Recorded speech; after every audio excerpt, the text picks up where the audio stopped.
The docking bay smelled of grease and ozone. I was never supposed to be here. Never supposed to wander so far from my assigned station. But boredom does strange things to a human when stationed at the outer rim. I had been on Kasari outpost for 4 months, a speck of steel orbiting a nameless gas giant, working maintenance shifts for ships that rarely docked. That night, though, something unusual drifted into port. A sleek craft like nothing I'd ever seen before. Its hull wasn't angular like the human frigates, nor bulky like the merchant freighters. It gleamed as though grown, not built. Veins of silver traced patterns along its curves, and its wings flexed slightly, as if breathing. The dock crew stood gawking, whispering rumors. Alien design, maybe military, maybe smuggler tech. But the bay logs showed nothing, no registry, no transponder. It had simply appeared on long-range scanners, moving silently, and requested docking permission in flawless trade common.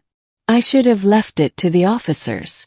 Instead, curiosity pulled me closer.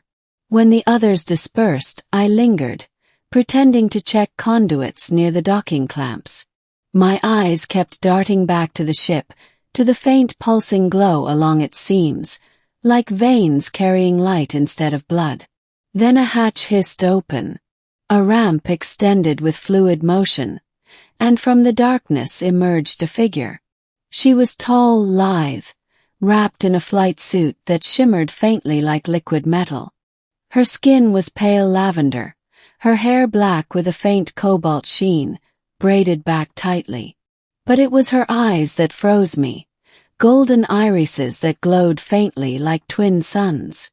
She didn't glance at the officers or the dockmaster. Her gaze swept the bay once, and then fixed on me. I should have looked away, but I couldn't. She smiled. It wasn't the polite curve of lips I'd seen on human faces. It was sharper, edged with something dangerous, predatory, and yet oddly inviting. And then, as if compelled by some force I didn't understand, I found myself moving toward the ramp. No one stopped me. Perhaps they didn't even notice. My boots clanged softly against the metal steps until I crossed into the alien ship.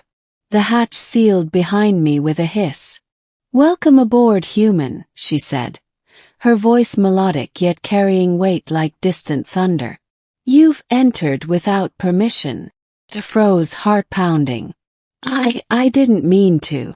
I just. Her smile widened. "Intentions are irrelevant. You crossed the threshold. By the laws of the Navarra Pact, that makes you mine." And blinked. "Yours.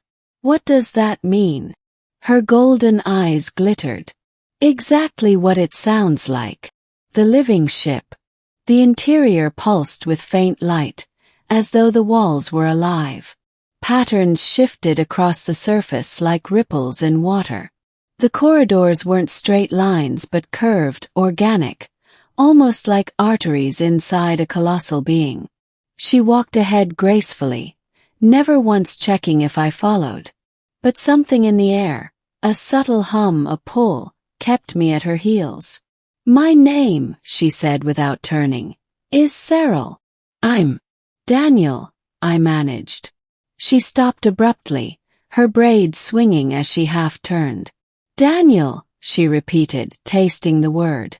Then, satisfied, she continued deeper into the ship. I swallowed hard. "So, you're saying because I stepped inside, what I belong to you?" "In my culture," she said calmly, "crossing into a pilot's vessel uninvited is a binding claim. The ship accepts your presence. And when the ship accepts..." She ran her fingers lightly along the wall, and the surface seemed to shiver beneath her touch. "So does the pilot." The words echoed inside me in a way I didn't understand. Finally, we entered a chamber that resembled a cockpit, but not like any I'd seen. Instead of panels and switches, there was a smooth dais in the center, ringed by flowing patterns of light. A throne-like chair rose from it, shaped perfectly to her form. She sat and the lights flared. The whole chamber seemed to breathe with her. "You are curious," Cyril said, studying me. "Not afraid, as most humans would be." "Oh, I'm afraid," I admitted. My voice trembled. "But curiosity wins sometimes." That earned me another sharp smile. "Good. You may survive then." The mission. Hours passed, or maybe it was days. Time felt strange aboard her ship. I learned fragments, never full truths. Cyril was not a smuggler, nor a soldier. She was something rarer. A free pilot of the Navara, a species I'd only heard whispered in spacer taverns. According to rumor, their ships were alive, bonded symbiotically with their pilots. "Why are you here?" I asked once, while she adjusted strange crystalline controls. "Because the Empire hunts me," she said simply. I stiffened. "The Terran Empire." She gave me a sidelong glance. "No. Your empire is small, fragile. I speak of the Kale Dominion. They burn entire star systems to ash. I carry something they want." Her hand drifted unconsciously to a pouch at her hip. I wanted to ask more, but her eyes warned me not to. Instead, I asked the question that haunted me. "So, what happens to me now? Am I your prisoner?" She leaned back in her living throne, the golden glow of her eyes piercing me. "Prisoner? Well, bound. You chose this when you stepped across the threshold." "I didn't choose anything," protested. "You did," she countered softly, almost kindly. "Perhaps not with your mind, but with something deeper." The way she said it made my skin prickle. And then the ship lurched. "Hold on," Cyril snapped, her hands flying over the crystalline strands. The walls around us darkened, then flared with streaks of light, stars elongating. "They found us." "Chase." Alarms pulsed in deep tones, not mechanical but organic, like the heartbeat of some great beast. The chamber shook as Cyril's ship twisted violently. I was thrown against a wall, but the surface softened instantly, cushioning the impact.